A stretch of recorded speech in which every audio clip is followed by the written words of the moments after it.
Saya ingin menuju ke Prof. Burhan, menjawab pertanyaan yang menggantung tadi. Kalau Prof. Burhan melihat soal rencana keluarnya Mahfud MD, apakah ini memang ada tujuan tertentu untuk memberikan katakanlah tekanan, kemudian bagaimana pula dampaknya katakanlah juga mungkin secara etika, apakah ini sah-sah saja, apakah ini wajar, atau ya ada yang perlu dipertanyakan di sana? Pertama saya ingin mengomentari pernyataan Bung Fahri dan Bung Refli ya. Saya setuju bahwa dalam koalisi presidensial itu tidak diharuskan ada dua pengkubuan berdasarkan koalisi pendukung pemerintah maupun oposisi. Karena logiknya beda, koalisi dalam sistem presidensial dengan sistem parlementer. Itu yang pertama. Yang kedua, terkait dengan positioning Pak Mahfud jika betul beliau akan mengundurkan diri dari anggota kabinet Pak Jokowi. Jadi saya setuju ada pemilahan dari aspek hukum. Secara hukum tidak ada persoalan sebenarnya ya, seorang menteri atau pejabat setingkat menteri atau wali kota harus mundur seiring dengan aturan baru ya terkait dengan putusan MK. Tetapi secara politik apa yang kita lihat belakangan ini memang memunculkan problem etis, dan itu saya kira membuat Pak Mahfud akhirnya mengambil keputusan untuk mengundurkan diri dari kabinet. Problem etisnya bukan sekedar potensi konflik of interest, tetapi positioning Pak Mahfud sebagai calon wakil presiden Mas Ganjar itu juga dilematis ketika harus mengeluarkan kritik keras kepada kinerja pemerintahan Presiden Jokowi yang ujungnya itu seperti mengkritik diri sendiri kalau misalnya beliau tetap berada di jajaran kabinet. Jadi positioning semacam ini menyulitkan buat Profesor Mahfud MD karena bagaimanapun beliau bersama Mas Ganjar sekarang secara politik itu bukan bagian dari calon presiden yang secara eksplisit atau implisit didukung oleh Presiden Jokowi. Jadi kalau kemudian positioningnya secara politik masih menggantung, itu mudah sekali untuk kemudian dibalikkan ke Prof. Mahfud. Kenapa sebagai bagian dari pemerintahan justru mengkritik pemerintahan sendiri. Dan itu sudah terjadi misalnya pasca debat Cawapres, salah satu menteri dari kabinet Presiden Jokowi yang kebetulan dari Partai Nasdem mengkritik data yang disampaikan Pak Mahfud mengenai deforestasi. Nah yang terakhir terkait dengan pertanyaan desa, memang suka tidak suka itu menjadi semacam tekanan psikologis, terutama buat Pak Prabowo dan Mas Gibran. Karena keduanya kalau misalnya tidak mengikuti langkah mundur, kemudian dianggap tidak mengindahkan konflik of interest seperti yang disampaikan oleh Pak Mahfud. Cuma lagi-lagi muncul pertanyaan balik, kenapa tidak sejak didaftarkan ke KPU mundur dari kabinet, baru belakangan, terutama jelang pemilu, terutama lagi pasca debat Cawapres, pikiran untuk mundur dari anggota kabinet muncul dari Pak Mahfud. Jadi hal-hal semacam ini menurut saya akan menimbulkan diskusi, tapi lagi-lagi sangat tergantung dari perspektif mana seseorang memakai sehingga memunculkan kesimpulan berkaitan dengan positioning Pak Mahfud. Prof. Burhan satu, tapi tadi disampaikan oleh Mas Ciko tidak mundur dari awal karena masih banyak PR-PR sebagai menteri pada Pak Mahfud. Ya sekarang pun masih banyak PR. Jadi poin saya soal PR itu kan bahkan jangankan sebelumnya sampai hari H tanggal 14 Februari pun pejabat publik punya PR seabrek untuk dituntaskan ya. Tapi menurut saya sih pemicunya ya pasca debat Cawapres. Karena waktu itu ada banyak sekali kritik yang disampaikan oleh Pak Mahfud, tetapi positioningnya serba dilematis terkait dengan posisi Menko Polhukam. Jangan lupa Capres yang menjadi pendamping Pak Mahfud memberi nilai 5 terkait dengan penegakan hukum. Padahal posisi Pak Mahfud sebagai Menko Polhukam itu bagian tak terpisahkan terkait dengan kinerja pemerintahan soal penegakan hukum. Jadi kalau kemudian mengundurkan diri, ya selain lebih bebas, kemudian lepas dari konflik of interest, saat yang sama juga bisa memberi semacam tekanan kepada Pak Prabowo maupun Mas Gibran. Kenapa tidak mengikuti langkah Pak Mahfud? Meskipun secara hukum tidak ada persoalan. Prof. Burhan, Melihat posisi yang serba salah layaknya buah si malakama, apakah ini juga berlaku bagi mungkin menteri yang ada di 02 juga? Di sana ada Menhan, ada yang masih menjabat sebagai kepala daerah. Ya, positioning itu berbeda, Andro. Untuk paslon 02, itu keserbakikukan itu tidak terjadi. Karena baik Pak Prabowo atau Mas Gibran membawa narasi besar keberlanjutan. Jadi keduanya pasti dengan sangat firm mencoba untuk memberi justifikasi mengapa pemerintahan sekarang perlu dilanjutkan dengan memilih pasal 02. Dan karenanya kita nyaris tidak pernah melihat baik dari Pak Prabowo ataupun Mas Gibran memberi kritik terkait dengan kinerja pemerintahan. Nah ini beda dengan 01. Ya, 01 memang narasi yang dibawa adalah narasi perubahan. Itu terlihat baik oleh Muhaimin Iskandar, lebih-lebih Mas Anies. Kalau Caimin kemarin kan kritik semua itu ya di debat cawapres, kecuali Kementerian Desa, karena kebetulan menterinya kakak beliau kan. Tapi overall kan narasinya sama dengan Mas Anies terkait dengan kinerja pemerintahan, ya. Dan itu wajar karena positioningnya sebagai narasi perubahan. Begitu juga 02, nggak ada serba kikuk atau positioning yang dilematis. Yang dilematis memang di posisi 03. Karena bagaimanapun awalnya yang membesarkan Pak Ganjar adalah Pak Jokowi. Tetapi kan ada perubahan politik terkait dengan posisi kingmaker di balik 02 dan 03. Dan kemudian Pak Jokowi makin lama makin terang benderang berada di balik 02. Dan karenanya pasangan 03 harus mengambil posisi yang serba sulit. Kalau misalnya membawa narasi keberlanjutan itu kalah legitimasi dibanding 02. Kemudian kalau pindah ke 01 dengan membawa narasi perubahan itu sudah menjadi stempel dan legitimasinya Mas Anies. Jadi serba susah semacam ini, lebih baik yang mengambil putusan untuk mengundurkan diri supaya lebih tegas positioning. Oke, baik. Sekarang kembali ke Mas Ciko. Bu Mega sendiri bagaimana responnya?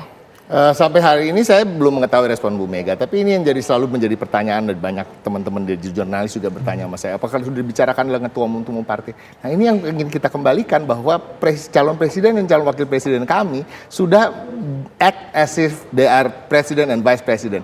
Apa yang mereka bicarakan, yang penting apa yang dibicarakan antara mereka berdua gitu. Tidak harus melibatkan kami juga gitu kan. Kadang-kadang ada hal-hal yang penting yang memang harus mereka berdua yang menentukan, dan itu juga akan terjadi ketika mereka terpilih menjadi presiden maupun wakil presiden. Jadi ini pertanyaan-pertanyaan apa yang menjadi pikiran Bu Mega, apa yang menjadi pikiran ketua-ketua umum partai. Ini jujur aja ini bukan ranah kita semua. Ini adalah keputusan mereka berdua. Sekalipun posisi mereka kan juga ditentukan oleh ketua umum PDI Perjuangan. Betul, betul salah satunya. Tetapi kembali lagi ini kan ingin menunjuk, ini juga sebagian dari mereka menunjukkan bahwa mereka juga mempunyai ketika mengambil keputusan-keputusan penting itu lebih penting dibicarakan antara mereka berdua. Dan kita hanya harus bisa menerima. Gue udah mau begini ya berdua ya. Ini ya kira-kira begini, udah gitu. Tinggal nunggu harinya kapan, kan gitu. Gitu. Mas Ciko kan tadi bilang alasannya kenapa baru sekarang muncul wacana untuk mundur dari jabatan sebagai menteri, Prof Mahfud begitu. Karena alasannya belum banyak, salah satunya adalah PR tadi yang masih belum selesai. Betul, tapi sampai sekarang pun masih banyak loh ternyata PR-PR-nya. Artinya alasan PR belum selesai itu kayaknya dirasa kurang kuat. Itu salah satu. Yang kemudian lagi mungkin dalam pada perjalanan ini jujur saya juga menerka-nerka ya. Nah ini juga pemikiran saya karena saya belum berbicara langsung dengan Pak Mahfud kira-kira kenapa. Tapi juga kita harus pikirkan bahwa memang mungkin Pak Mahfud merasa dia bisa melakukan kampanye yang tadi saya katakan tanpa menyentuh fasilitas-fasilitas negara. Tapi kan pada kenyataannya kita berjalan selama sekian bulan musim kampanye ini, mungkin beliau merasa jengah gitu ya. Saya jalan ini kan baju saya juga dibeliin oleh negara gitu kan. Handphone saya, pulsanya juga dibeliin oleh negara gitu ya. Ada rasa-rasa jengah itu mungkin sehingga udahlah lebih baik saya kampanye lagi. Tapi tadi pasti akan ada pertanyaan, apakah lebih penting berkampanye daripada Menko Polhukam? Itu sama pentingnya saya katakan tadi, karena dia yakin dia akan menjadi wakil presiden terbaik yang Indonesia pernah punya. Tapi kampanye kan waktunya udah singkat lagi, tanggal 10 dari terakhir kampanye. Buat politik nggak begitu, saya udah 25 tahun ada di politik, saya udah berkampanye setiap 5 tahun sekali, bahkan kadang-kadang di tengah tahun ya ketika pilkada itu nggak serentak. Tapi yang paling fatal seperti ini, kampanye itu waktu 1 hari 2 hari itu pun berharga sekali. Tanya aja sama Bung Fahri lah. Bang Ciko, tapi kan yang paling fatal ini ketika pernyataan Mahfud MD ini jadi bumerang buat dirinya sendiri. Itu yang paling fatal. Bahkan kemarin Pak Mahfud memberikan contoh, saya ini tidak mau menjadi contoh pejabat publik yang menyalahgunakan jabatan saya. Tapi kalau nggak sudah tuh keluar statement menjadi itu kok bumerang, saya melihat sentimen di media sosial justru positif buat beliau. Justru ini showing that he is a true gentleman, true politician yang mengatakan bahwa saya tidak mau ada konflik of interest, saya tidak mau menggunakan fasilitas-fasilitas negara, dan ini lebih mudah bagi saya untuk tidak menyentuh itu ketika saya keluar menjadi dari Menko Polhukam dan menjalani kampanye sebagai seorang Mahfud MD. Oke, baik. Sekarang saya ingin ke Bang Fahri. Bang Fahri, apakah kira-kira apa yang langkah akan diambil oleh Prof. Mahfud ini juga akan menjadi sebuah pemikiran bagi Pak Prabowo, mungkin ingin juga mundur dari kursi menterinya, atau ya seharusnya tidak melakukan itu juga begitu? Tidak melakukan itu juga. Jadi alasan pertama, alasan konflik of interest itu alasan yang muncul belakangan. Pemilu ini sistemnya itu sudah kuat, penyelenggaranya juga kuat, pengawasnya juga kuat. Jadi nggak usah tok menganggap bahwa selama ini tidak ada pengawas, tidak ada Bawaslu, tidak ada DKPP, tidak ada KPU. Sudahlah, itu alasan-alasan yang dicari belakangan. Yang benar adalah bahwa ada dislokasi, kesalahan posisi sejak awal. Kalau tadi Bung Refli mengatakan ini adalah pemilihan orang, sebenarnya tidak. Yang dipilih itu setidak-tidaknya rakyat ingin melihat 3 hal dari pemilu ini.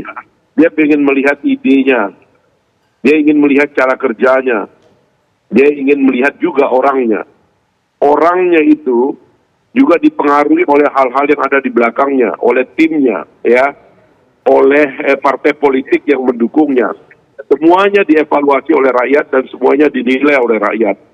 Itu sebabnya koalisi yang terbentuk adalah koalisi anomali yang tidak normal dalam presidensialisme multipartai kita ini. Makanya saya kembali kepada argumen. Satu-satunya yang relevan adalah yang mengatakan bahwa kami adalah koalisi besar, kami ingin melanjutkan pemerintahan ini, dan kami ingin meneruskan menuju Indonesia Emas 2045. Itu clear, konkret, mantap. Nah, yang lain-lain itu menjadi tidak jelas karena posisinya sebenarnya di mana. Ya, tadi itu dalam perspektif yang ingin dilihat oleh rakyat itu. Rakyat ingin melihat idenya, bagaimana mau menggabungkan ide last minute. Partai yang 8 tahun, 10 tahun berkelahi tiba-tiba gabung last minute. Bagaimana nanti kerjanya, bagaimana ideologinya digabung. Kabinet itu konkret, dilihat oleh rakyat kerjanya. 9 tahun, hampir 10 tahun ini kelihatan idenya, kelihatan teamworknya, kelihatan orang-orangnya kelihatan. Sehingga kalau mereka bersatu, pilihannya cuma 2. Mau diikuti keberlanjutan atau melawan. Dan orang-orang ini salah posisi dari awal. Melawan tapi masih di dalam. Kerjanya sendiri dikritik. Serangan terjadi pada dirinya sendiri. Ya kan, ya misalnya tadi dikatakan, oh ini nggak ada hubungannya dengan partai. Bagaimana nggak ada hubungan dengan partai? Ini kan konflik semua. Caimin muji-muji menterinya sendiri, tapi tidak memuji menteri lain dalam satu kabinet. Bagaimana dalam kabinet yang dipuji dengan yang tidak dipuji itu posisinya tidak jelas. Jadi sudahlah ya, yang terjadi pada Pak Mahfud MD itu bukan soal konflik of interest. Ini kesalahan posisi sejak awal. Saya menyarankan 01, 03 keluar dari kabinet, umumkan diri oposisi kepada keberlanjutan. Bilang stoplah pemerintah Jokowi, stop Prabowo, stop Gibran. Gitu cara ngomongnya. Kami nggak akan lanjutkan IKN. Kami akan tolak hilirisasi. Kami akan tolak infrastruktur besar, kereta api cepat kami akan hentikan. Gitu cara ngomongnya. Baru mantap di depan rakyat. Kalau ini nggak jelas, nggak posisinya di dalam, tapi nyerang. 4 tahun nggak ada suara, tiba-tiba setelah dicalonkan, galak. Kasihan ini birokrasi pemerintah menjadi kacau. Pak Mahfud itu penegak hukum di bawah polisi, jaksa, badan intelijen, tentara, semua bingung.